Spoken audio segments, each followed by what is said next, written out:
સનાતનજી કહે છે, હે નારદ, ચૈત્ર માસના શુક્લ પક્ષની અષ્ટમીએ ભવાનીનો જન્મ થયો હોવાનું કહેવાય છે.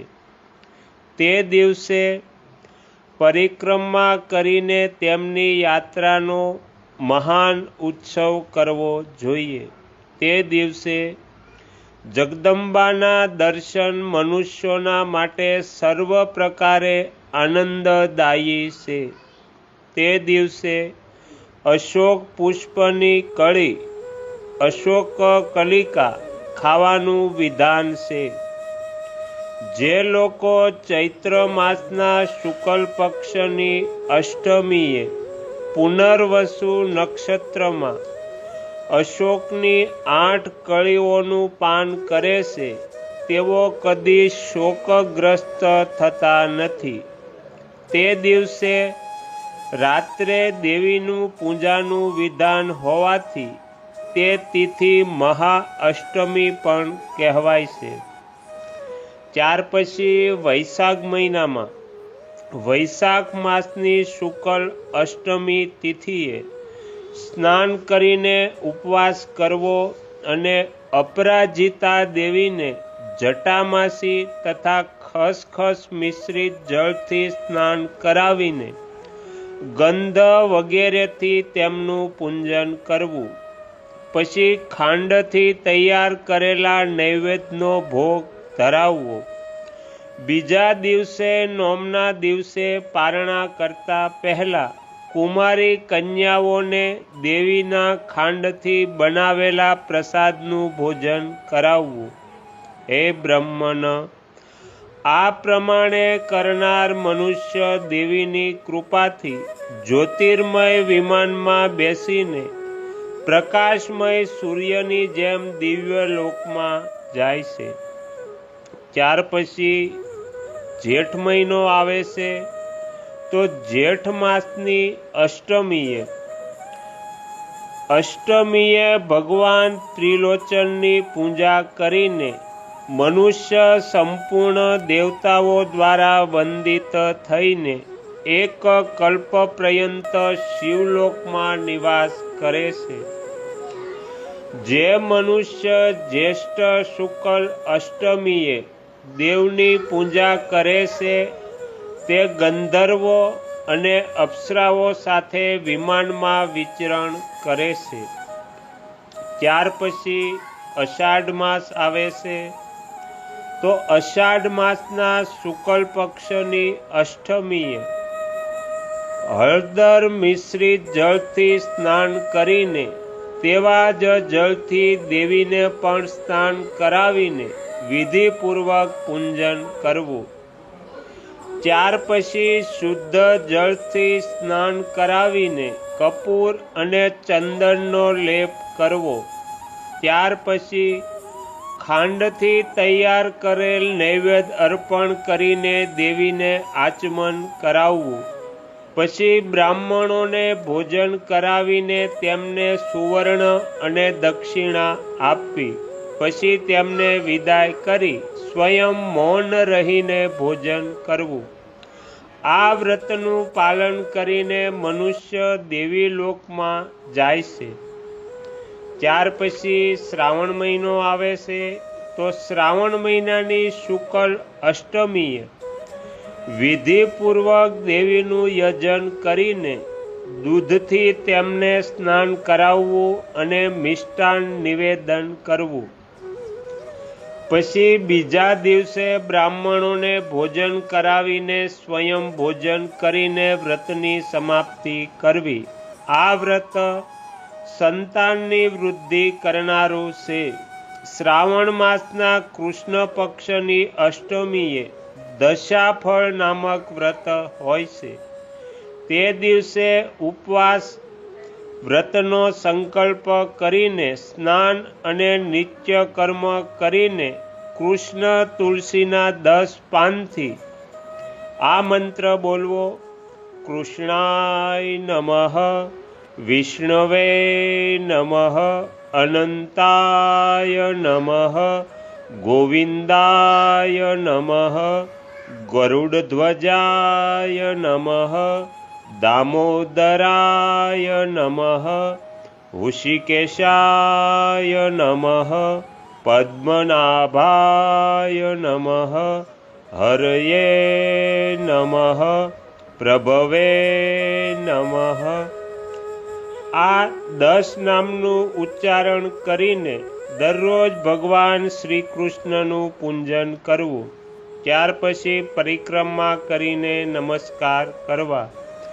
આ પ્રમાણે આ ઉત્તમ વ્રત 10 દિવસ સુધી કરવું. એના આદિ, મધ્ય અને અંતમાં શ્રી કૃષ્ણ મંત્ર વડે અગ્નિમાં ચરુ દ્વારા 108 આહુતિ આપવી. હોમના અંતમાં વિદ્વાન પુરુષે વિધિ અનુસાર સારી રીતે આચાર્યની પૂજા કરવી. સોનું, ચાંદી, તાંબુ, વાંસ અથવા માટીના પાત્રમાં સોનાનું સુંદર તુલસી દળ બનાવીને રાખવું. સાથે સાથે ભગવાન શ્રી કૃષ્ણની સોનાની પ્રતિમા પણ સ્થાપિત કરીને તેની વિધિપૂર્વક પૂજા કરવી અને વસ્ત્ર તથા આભૂષણોથી વિભૂષિત વાસરડા સહિત ગાયનું દાન કરવું.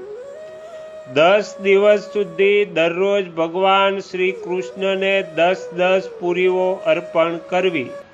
તે પૂરીઓ વ્રતી પુરુષે વિધિજ્ઞ બ્રાહ્મણને આપી દેવી અથવા તેનું સ્વયં ભોજન કરવું.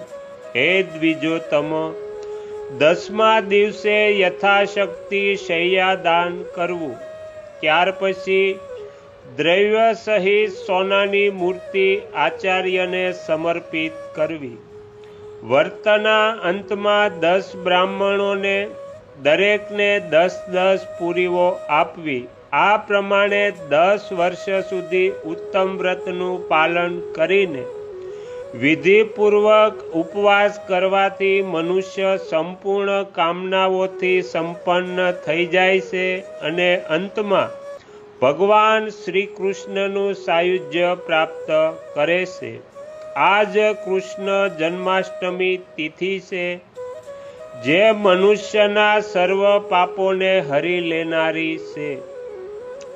શ્રી કૃષ્ણના જન્મના દિવસે માત્ર ઉપવાસ કરવાથી જ મનુષ્ય 7 જન્મોના પાપ નાશ પામે છે. વિદ્વાન પુરુષ ઉપવાસ કરીને નદી વગેરેના નિર્મળ જળમાં તલ મિશ્રિત જળથી સ્નાન કરવું. પછી ઉત્તમ સ્થાનમાં બનાવેલા મંડપની અંદર એક મંડળ બનાવે. તે મંડળના મધ્ય ભાગમાં તાંબા કે માટીનો કળશ સ્થાપિત કરવો. તેની ઉપર તાંબાનું પાત્ર મૂકવું. તે પાત્રમાં 2 વસ્ત્રોથી ઢાંકેલી શ્રી કૃષ્ણની સુવર્ણમયી પ્રતિમા સ્થાપિત કરવી. પછી વાઘ વગેરે ઉપચારો દ્વારા હૃદયપૂર્વક તેમની પૂજા કરવી.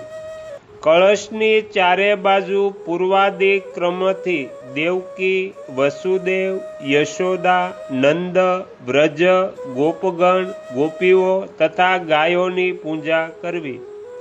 ત્યાર પછી આરતી કરીને અપરાધ ક્ષમા કરાવીને ભક્તિપૂર્વક પ્રણામ કરવા. ત્યાર પછી અડધી રાત્રિ સુધી ત્યાં જ રહેવું. અડધી રાત્રે ફરીથી શ્રી હરિને પંચામૃત તથા શુદ્ધ જળથી સ્નાન કરાવીને ગંધ, પુષ્પ વગેરેથી ફરી તેમની પૂજા કરવી. હે નારદ, ધાણા, અજમો, સૂંઠ, ખાંડ અને ઘીનો નૈવેદ્ય તૈયાર કરીને તેને ચાંદીના પાત્રમાં મૂકીને ભગવાનને અર્પણ કરવા. પછી દશા અવતારધારી શ્રી હરિનું ચિંતન કરતા રહીને ફરી આરતી કરીને ચંદ્રોદય થાય ત્યારે ચંદ્રમાને અર્ધ્ય અર્પણ કરવા. ત્યાર પછી દેવેશ્વર શ્રી કૃષ્ણની ક્ષમા પ્રાર્થના કરીને વ્રતી પુરુષે પુરાણોના સ્તોત્રનો પાઠ અને ગીત, વાગ વગેરે કાર્યક્રમો દ્વારા રાત્રિનો શેષ ભાગ વ્યતીત કરવો. ત્યાર પછી પ્રાતઃકાળે શ્રેષ્ઠ બ્રાહ્મણોને મિષ્ટાન ભોજન કરાવવું અને તેમને પ્રસન્નતાપૂર્વક દક્ષિણા આપીને વિદાય કરવા. ત્યારબાદ ભગવાનની સોનાની પ્રતિમાને સુવર્ણ ધેનુ અને ભૂમિ સહિત આચાર્યને દાન કરવું. પછી બીજી દક્ષિણા આપી તેમને વિદાય કર્યા પછી સ્વયં પણ સ્ત્રી, પુત્ર, સુહૃદ તથા સેવકો સાથે ભોજન કરવું.